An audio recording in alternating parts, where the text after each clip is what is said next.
was glad I was where I was at. Artillery would be safer than any part of the service, most, you know. Yes, until we was connected with the French Armored, and then we went ahead of everybody.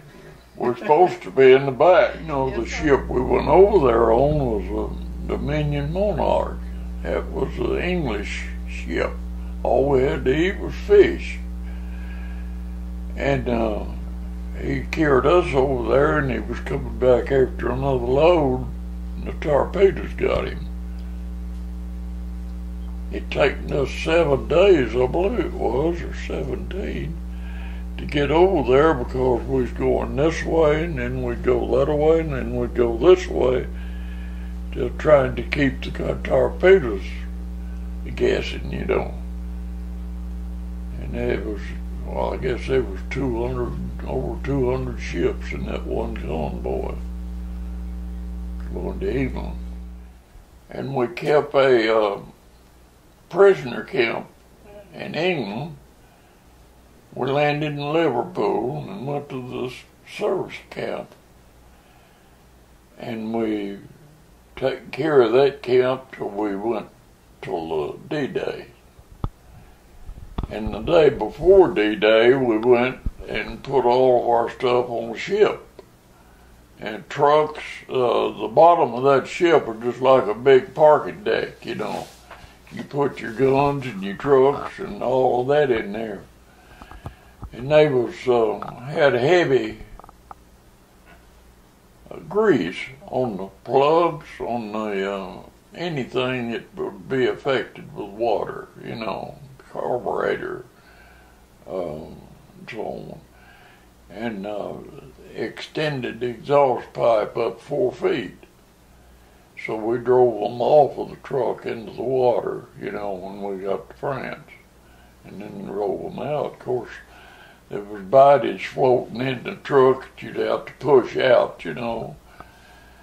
And because the water was just, you could nearly walk over bodies in the water, you know. But this was the second day of the battle that we landed.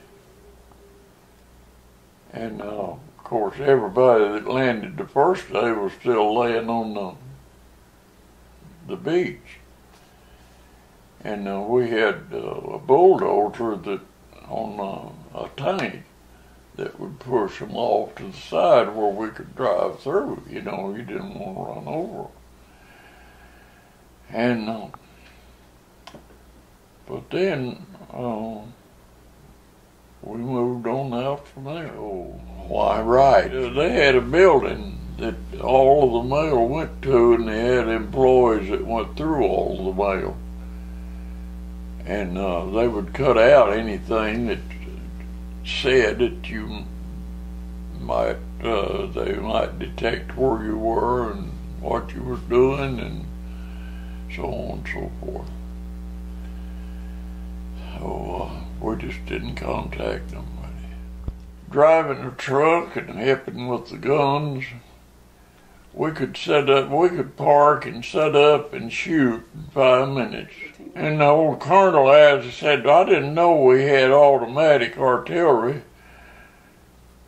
but we would shoot so fast that he thought it was automatic. No, there's no automatic, it's just one guy would hand you a shell and you would hand it to the guy that's going to put it in the gun, and the guy with the string, he'd shoot it, you know. And it was just bang, bang, bang. You were also in the Battle of the Bulge?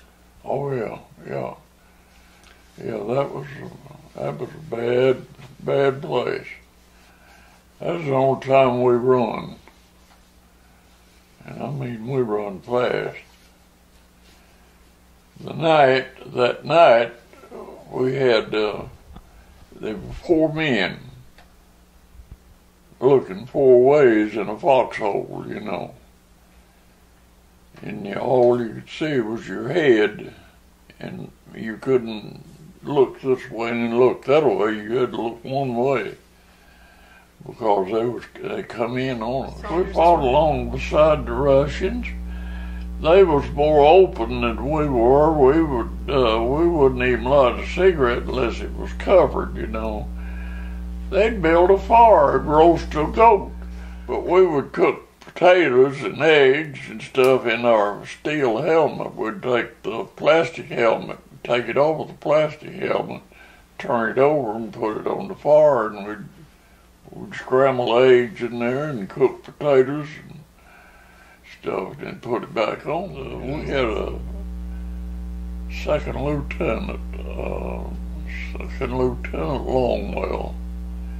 He would go up in these little planes and find what we need to shoot at, you know, and call back the coordinates, you know.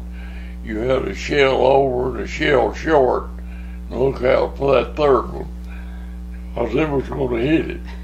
That's right. But you couldn't, there's no way you could tell the first shot what you was going to do. But he would give a certain coordinates, it would be over. Then he'd give one, it'd be short.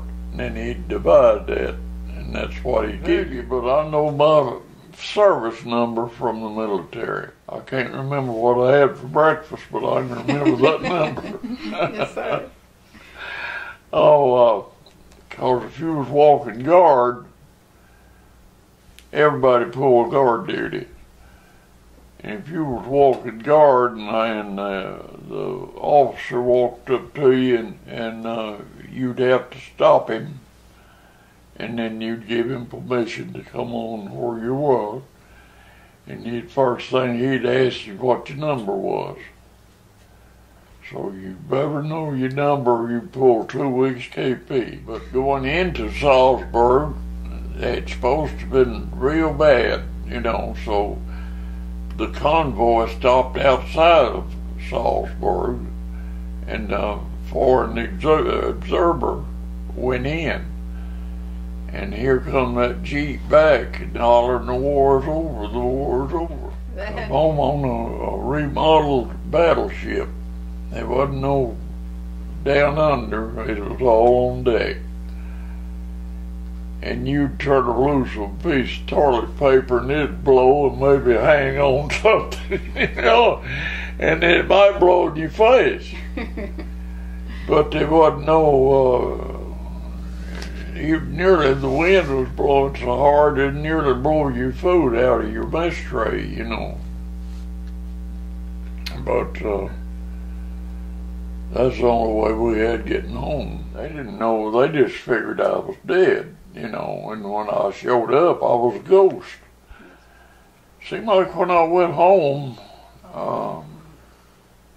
they didn't know what to do, or they just spoke.